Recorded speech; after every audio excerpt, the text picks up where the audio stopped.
你知道穷的只剩下钱是一种什么感觉吗？在遥远的非洲大陆就有那么一个国家，大街上铺满了钱，每个人都是亿万富翁。它究竟是哪个国家？这个国家的人民真的很富裕吗？这里是知识天地。开头提到的这个国家就是索马里兰。如果你此刻去索马里兰的街头旅游，你会发现几乎满大街都是钱。无论是三轮车上、地摊上、柜台上，甚至垃圾堆里，几乎都有成捆的现金躺在那里，给人一种富得流油的感觉。在货摊前买东西的时候，老板的那杆秤一般有2个作用：先称东西，后称钱，双方一手交钱，一手交货，其乐融融。这个时候你可能就会纳闷了，这个国家难道都是亿万富翁？他们就那么不差钱吗？其实如果深入了解的话，你会发现索马里兰这个国家穷得很，许多索马里兰人民住的房子就跟贫民窟似的，又小又破。他们出行要不就是用驴车，要不就是走路，至于用机动车出行几乎是幻想，毕竟这个国家连条正经的马路都没有。在基础设施方面，索马里兰的水电供应不全，居民每天都会受到停水停电的困扰。在外贸方面，该国唯一的出口货物就是牛羊等家畜了。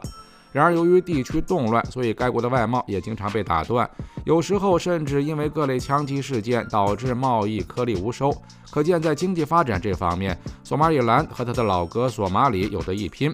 在这种情况下，索马里兰政府为了把经济盘活，让贸易流通起来，只能疯狂印发货币，也就是索马里兰先令。只可惜由于各种原因，导致索马里兰的货币在国际上花不出去，其中最大的一项原因就是没人认可这种货币。至于为啥没人认可，主要还是因为索马里兰政府的合法性不够。要知道，索马里兰以前是英国殖民地，也叫英属索马里兰，后来不听主子话了，开始造反了，于是就从英国的统治下独立了出来。不经过英国同意就造反独立的索马里兰，如今落入了怎样的处境？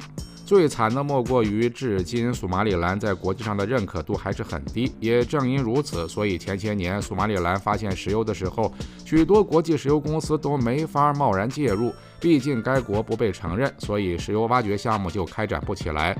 在这种情况下，索马里兰的油井也就荒废在那里了。可以说，一个缺乏合法性的政府在国际上干什么事都难，更何况是用那些滥发的纸币来做贸易了。由于索马里兰的货币没法在外面花，所以这款货币也就成了单机游戏里的钱，大家只能自己印自己花，想花多少印多少。然而随着钱越印越多，货币也就慢慢贬值了，毕竟生产力就那么大，你印再多也没法改变现有物质的存量。比如索马里兰一年可以生产100袋大米，但这一年却多印了100亿元，大米的数量没变，钱却越来越多了，如此一来，不就只能给大米涨价了？从当前的情况来看，索马里兰先令的贬值率还是挺高的，如今的1美元相当于6800索马里兰先令，其货币的最大面额达到了5000先令。可见索马里兰的货币已经在崩溃的边缘徘徊，稍有不慎就会像当年国民政府的货币一样坠入万劫不复的境地。说起国民政府的这个货币，就不得不提到法币了。遥想当年，国民政府因为过度军费开支导致财政赤字，在这种情况下，国民政府开始疯狂增发法币。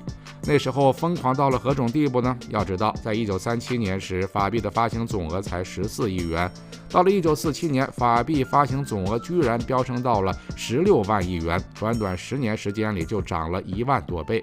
这还不算完，到了1948年的时候，法币的发行总额居然突破了660万亿元，这种贬值速度你敢想象？由于法币发行太过泛滥，以至于当时的物价足足涨了3000万倍。据说那时候的上海市民每天出门前都得在自行车上绑好2捆钱，以备不时之需，而且每天去街上买东西时还得趁早去，因为来晚了又得涨价了。索马里兰国内货币贬值实在太严重，所以打算把银行炸掉。索马里兰货币贬值已经严重到能与津巴布韦币比肩，跻身全球最不值钱的货币前5名。1948年8月，国民政府觉得这样玩下去不是事，迟早得出大问题，于是又发明了金圆券，企图用它来代替法币，但效果似乎没啥用。国民政府为了平衡之前虚高的物价，在短短9个月的时间里就发行了98000多亿金圆券。这些货币就像泄洪一样，疯狂冲击着消费市场，其中最大的一种金圆券面额高达60亿元。到了这个时候，政府的货币维控系统其实就已经瘫痪了。1949年7月，坚持不到1年的金圆券彻底变成了废纸。在此期间，民间财富被冲刷得一干二净，许多粮油米店纷纷歇业，工厂也接二连三的倒闭，街头上成捆的钱无人问津。像这种情况是不是跟如今的索马里兰有点类似？可以说，滥发货币的后果除了摧毁国民经济外，几乎毫无作用。其实也不光是索马里兰，如今全球的大部分国家或多或少都面临着这种通货膨胀的威胁，尤其是非洲和拉美国家，货币贬值速度超乎想象。比如阿根廷就是一个典型的例子。早在上世纪80年代，阿根廷的通货膨胀率就飙升到了3000%。也正因为如此，所以阿根廷新总统米莱上任时就扬言要把阿根廷的央行给炸了，一了百了。不得不说，这种思维方式很阿根廷。那炸了央行以后，接下来该用什么货币呢？米莱给出的建议是用美元。当然了，美元虽然稳定，但毕竟这是人家美利坚的专属货币，一旦美国动点小心思的话，阿根廷的经济和贸易就会被美国给把持。